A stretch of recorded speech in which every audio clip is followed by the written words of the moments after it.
All right, we have some major breaking news. Another Republican, this time a Trump admin nominee, was caught saying that he's on a quote unquote Nazi streak and that MLK's holiday belongs in hell. We need to dig more into this issue of the radicalization of not only young men in America, but everybody in America on the right. Ever since Donald Trump stepped foot into politics, as I pointed out on stage a few nights ago, everything has become more radical. His entire claim to fame in US politics was saying Obama's not born in America. That's how he gained political fame, coming up with nicknames for the other side and saying he wants to lock up his opponents. That is all he did from 2012 to 2016 was conspiracy theories, mainstreaming them, being absolutely sickening, and now we see the effect of people who are 20, 30, 40, people who in their formative years only heard the President of the United States saying this insanely hateful stuff. And I'm not making this up. I've seen it normalized in my generation. I talk about this in a debate that's coming up soon. But let's just start with this Politico article. And I urge you to stick around until the end because I'm bringing on John Favro, who hosts a podcast about this, and we have a really good conversation about this. So drop a like, follow the Adam Mockler feed, and this reads, Trump nominee says MLK Jr. holiday belongs in hell and that he has a Nazi streak, according to texts. Paul Ingrassia's bid to lead a whistleblower agency is set for a Senate confirmation hearing Thursday. Listen to this. Paul Ingrassia, President Donald Trump's embattled nominee to lead the Office of Special Counsel, told a group of fellow Republicans in a text chain the Martin Luther King Jr. holiday should be tossed in the seventh circle of hell and said he was, quote, on a Nazi streak. He has a, quote, Nazi streak. These are people who are going to be high up in the Trump administration. Ingrassia, who has a Senate confirmation hearing scheduled Thursday, made the remarks in a chain with a half dozen Republican operatives and influencers. This is becoming normalized within the Republican Party, and it's due to people like Stephen Miller, people like Donald Trump, people like Caroline Leavitt. Just a few days ago, Caroline Leavitt's a little bit more new on the scene, but just a few days ago, Caroline Leavitt said that the entire Democratic voter base is comprised of Hamas terrorists, illegal immigrants, and criminals. And then 2 days later, she proceeded to post a video of the No Kings protests saying that these were just lame old people or whatever. So she simultaneously wants all liberals to be these dangerous criminals, but they're also all so lame. Which is it? It's like simultaneously weak and strong at the same time. It's insane. And that is part of the problem. The dehumanization of the other side as a whole is part of the problem. Quote, MLK Jr. was the 1960s George Floyd, and his holiday should be ended and tossed into the seventh circle of hell where it belongs. Ingrassia wrote in January of 2024 as a grown man. Look at this guy. I don't know. Someone in the group chat said, Jesus Christ. And then, using an Italian slur for black people, Ingrassia wrote a month earlier in the group chat seen by Political, no M-word holidays. I've never really heard that one. From Kwanzaa to MLK Jr. to Black History Month to Juneteenth, every single one needs to be eviscerated. These are the people in the highest positions of power. There is a fundamental incongruence between the way Democrats in positions of power and Republicans in positions of power operate. The most quote-unquote radical Democrat in power is Bernie Sanders, maybe. Bernie Sanders isn't radicalizing people into violence. Chuck Schumer, who's like a center-left Democrat, he's a centrist. He's not radicalizing people into violence. Nancy Pelosi is not radicalizing people into violence. Joe Biden is not radicalizing people. On the other side, think about this. Stephen Miller, pretty radical. Matt Gaetz saying insane stuff all of the time. To break this down further, I'm going to show you this great conversation I had with John Favro. Stick around until the end. All right, everybody. Young men are currently being radicalized at an unprecedented rate. This is something we talk about a lot on the show as we're seeing more and more violence pop up, as we're seeing more articles of people turning far right radically. To talk about this today, I am joined by John Favro of Crooked Media. He's the co-host of Pod Save America, and he hosts Offline with John Favro. How are you doing today, sir? I'm well. Thanks for having me on, Adam.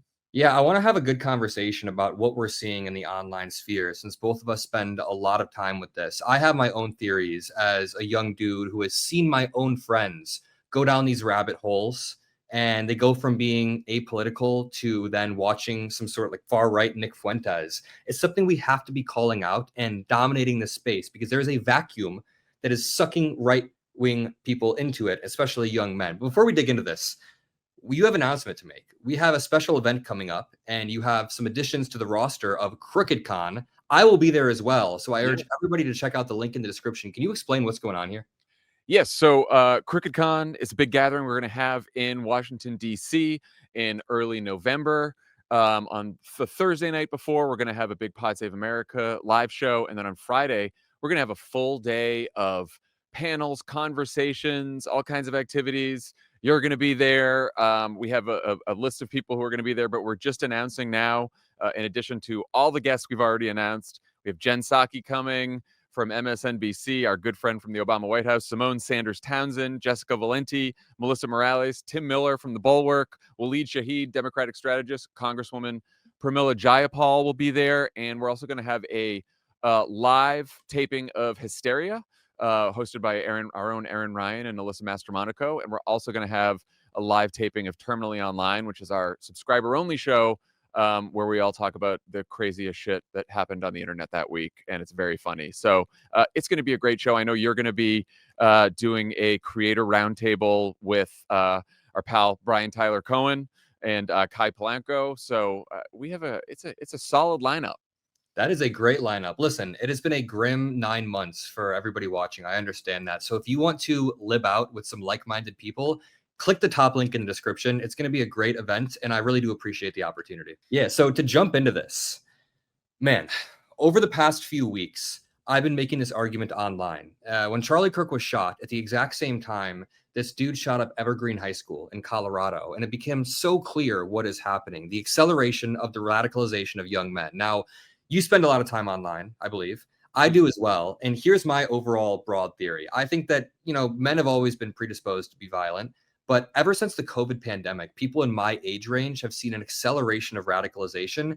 And it's mainly due to a few things. First of all, a lot of my friends had this bubble up around themselves during COVID, like a lack of socialization, and they never actually rebounded and gained a social life. I was lucky enough to do that. But imagine never rebounding, getting sucked deeper and deeper down these online algorithms. And then from there, you see like Russia, Iran, China bots trying to stir shit up. You see Elon Musk's feed radicalizing people. All of this comes together to create an environment where I see a bunch of young people being, I don't know, pulled down these rabbit holes, going far right or being radicalized. How do you read the current online environment, and what do you think Democrats need to do to begin to tug back? So I think it's exactly right that it didn't start during the pandemic, but the pandemic was certainly an accelerant of some trends that we had been seeing for a while. Look, I'm much older than you, but I remember just sitting at home all through the pandemic and stuck inside working on Zoom. And like I spent so much more time on my phone and felt very lonely, and you don't socialize as much. And I think the challenge, on this podcast I host offline, we talk about this all the time. I think that the internet, and especially social media, it provides the illusion of connection and sort of the temptation to be online, to be on social media all the time, because if you feel lonely or you feel like you want to connect, you can do that there. It's not really meaningful connection that you get once you are on social media, as we all know. But unfortunately, it's not like that you are as aware of that when you're just scrolling, and you're online all the time. And so I think when you say radicalization, like I try to think of, the more I've looked into this and the more I've thought about it, it's not just ideological radicalization. Like it is this sense of, I think people have been cynical about politics for some time now. But I think that the cynicism is now bleeding into nihilism. And I think that's where it gets dangerous, that nothing really matters, that everything is a joke, that you have this ironic detachment from any kind of serious subject. And that helps you sort of, it's like a defense mechanism so that you don't actually have to be vulnerable, so that you don't actually have to make connections, so that you don't actually have to have arguments where you try to persuade other people and make your case. It's just sort of passive consumption of content. And it's leaving a lot of people, and I think particularly a lot of young men, and we can talk about the difference between young men and young women, feeling lonely, depressed, disconnected. And I think a lot of the feelings that then sort of push you in ways politically that are counterproductive at best and really dangerous at worst. And I think you are obviously, there's a lot of right wing radicalization. I think there's some sort of left wing radicalization too. I also think there's like, it's horseshoe theory. Some of it's not right wing or left wing. It's just people who are just very radicalized about how politics is awful and every politician is awful in both parties. And it can get really dark. And I think young women, they went through the pandemic just the same as young men. But I think that women are, just because of gender norms and how everyone's socialized, you know, more likely to seek out the in-person company of other young women or call them up on the phone and make friends that way. And guys, are told you don't want to just be reaching out to a friend randomly to have a conversation to talk about your feelings, because what if you're rejected? What if you're made fun of? What if you don't get? So I just think that it becomes more difficult for guys to sort of develop these meaningful relationships with other guys, meaningful friendships with other guys. And when that happens, you turn to the internet and you turn to social media because there's less friction there and it's easier, but it's not nearly as healthy. Yeah, to build on that, you can also find a group to agree with you on anything. So 30 years ago, if you had some wacky belief and you tried to go out in public and share that belief, it could get swatted down or you would get course corrected. But now, no matter what radical belief I have, I can find an online group to support that. And you mentioned that people get pushed in these directions, but there's also a theory that I have been working on. They also get pulled down these pipelines. It's like I call it the pipeline to volume theory. So online, there exist all of these pipelines where if you're a young dude or young woman, you're interested in one small thing, you Mhm. get sucked down the pipeline. I have friends who are really into working out. They watch a bunch of working out videos on Instagram Reels, and before you know it, it's RFK Jr. Reels. Every young dude at one point has to get dating advice from something. Like they look up dating advice. Then you get sucked down these red pill, right wing Andrew Tate pipelines. Before you know it, you're reading those. Young women or women who are just having babies are looking up healthcare stuff and they're getting sucked down these Maha pipelines that are anti-vax. I know people that are just vaguely anti-APAC. They're against APAC, and now they're liking Nick Fuentes reels where he's shitting on APAC. So over and over, there are these pipelines. I have friends from high school that are just kind of Christian, but now they're big Charlie Kirk fans because their algorithm is sucking them down. And once you're down that pipeline, it's volume. The amount of volume of Charlie Kirk clips or Nick Fuentes clips, or just think about Elon Musk's Twitter feed. That dude tweets 90 times per day, and Yeah. each tweet gets like 10 million views or whatever. They are controlling the narrative with volume, and they're able to suck people down these pipelines so effectively. My worry is that on our side, we haven't built a lot of these same pipelines. I mean, we did used to have some strong cultural pipelines in Hollywood and other stuff, but the culture has shifted to such an extent that like Joe Rogan is now the culture. He is now the biggest pipeline. Yes, I think that's a challenge. But I also think, when we now think of all of those people you mentioned, from Andrew Tate to Rogan, and obviously there's a big spectrum there, um, as a pipeline that was built somehow. But really, a lot of those shows started off, it wasn't like a top-down thing where someone in the Republican Party or the conservative movement was like, we need all these shows, so we need Andrew Tate here, and we need Joe Rogan there, and we need a Maha thing there. Like it was very organic, grassroots. And algorithms certainly send people down paths, and that's an issue with social media that has been very hard to either regulate or to have the social media companies themselves do the right thing. But I think that there's a demand side issue too, which is people people who aren't political junkies like us, they are just, like you said, they're just looking for either a topic that they're interested in, they're looking to be entertained, they're looking for fun, they're looking for connection.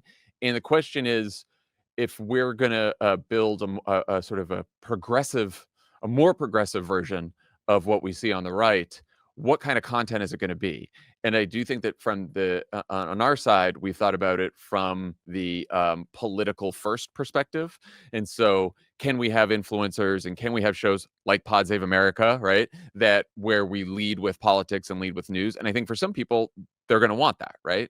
But there's also people who are going to want to they're going to want to know about fitness and go down that. And are there influencers who maybe they don't hit you over the head with politics, but their expertise is in fitness or it's in dating advice or whatever, sports, anything, but that they're just they have different values, right? And they have more progressive values. And I think that trying to keep in mind that politics is downstream of culture and that we have a culture problem before we even have a political problem. And so we have to sort of change, progressives and the left have to change the culture first before you even change the politics, at least when it comes to sort of opening up that funnel to a broad audience of young men or anyone really who's not necessarily interested in politics, but that we still want to sort of welcome to our side. And, if you're there for fitness information or so, for gaming, whatever it may be, then at some point, maybe you talk about some political issues, but it's not the whole thing. Yep. Yeah, that's our own version of the pipelines where people can casually watch video games and then slowly get sort of inundated with our liberal ideology. I think it's strong for us to do that. And I think that we've ceded a lot of ground, especially with, I have a dude who I went to college with before I dropped out, and he is pretty liberal. He voted for Kamala Harris, but he told me recently the Democratic Party feels, quote, suffocating, Mm. or it felt suffocating during the 2024 election. And I actually really do agree with that. I feel that word right there. I'm literally liberal to my core, but the party does feel suffocating. It feels like sometimes where you make one mistake, you misstep, you get purity tested, or if you're out of line with one small thing, then you're not really a part of the coalition. I think that we need to create an environment where conversation is really key, and a lot of that does happen through these pipelines, through these online spaces. Do you think that we should overall approach or change our approach to politics, like in regards to purity testing and everything, like chill the hell out? For sure. I also think it's a challenge because I think Democratic politicians in general have either learned that lesson or were never the biggest problem. And I think that it is down to like people online with big followings who might be sort of engaging in some of those purity tests. And I think if you are someone who's just paying attention to politics for the first time, you don't know the difference between a big online influencer or a Democratic politician. I mean, you know the difference, but it all seems like one big blob of Democrats who are annoying to you. And it's tough to fix that because people are just going to be online acting like whatever. But so I think we have to fix it, but also we just have to sort of show, not tell, and lead by example. I've been thinking about that a lot. We do a lot of strategizing and thinking about what we need, how we need to be, and more, I keep thinking that like I don't know, let's just all of us who have platforms who are talking about politics, let's try to be a good hang. Let's try to have some fun, dark times, maybe some gallows humor, maybe not take ourselves so seriously, take politics pretty seriously, take the time that we're in pretty seriously, but be able to poke fun at ourselves, be able to have fun with each other. And if someone tries to call you out or yell at you, or maybe you don't get in a huge fight, maybe you make some jokes back at the person, and maybe you don't sound so high and mighty, and maybe you lead by example, show your values instead of just talking about your values. Like there are ways to do this where I think that the Democrats have become, we're so in our heads now because we've lost, and especially losing to Donald Trump twice Yeah. has really made a lot of Democrats just not trust their gut instinct anymore on anything. And so we are sort of searching everywhere for answers. And I think by doing that, sometimes by doing it publicly, we come across, and Democratic politicians especially, come across as a little bit phony and artificial. Like we're looking for the magic words to say that are Yeah. going to win back young men. And I think that it's patronizing to young men, and it's patronizing to any group that you're trying to win back, because you're like, I am going to say the magic words to get you back on the team, and you're going to hear me talking to everyone else about what magic words to say to get you back on the team. And it's just like, just fucking talk, just Yeah. have a conversation and just be normal. Being normal is important. Counterpoint, have you thought about showing that you're morally superior to everyone that you Right. talk to? Yeah, that Yeah. is also that's all it's always a good way to invite people in, to make people feel comfortable. Yeah. Well, either way, if you want more conversations like this, I promise you, we're going to be having some great conversations at CrookedCon in DC. Listen, I'll be doing a roundtable with Brian Tyler Cohen. It'll really be quite an event. If you want to see me there, I'll be meeting people. You get to meet all of your favorite creators. And I urge you to click the top link in the description below if you want to learn more. Thank you. And any final thoughts? No, this was fantastic, and thank you for what you're doing too, because I know it's tough out there for young men in the Democratic Party right now. I'm doing fine. I'm doing fine. We'll chat more. Peace out. Take care, Adam.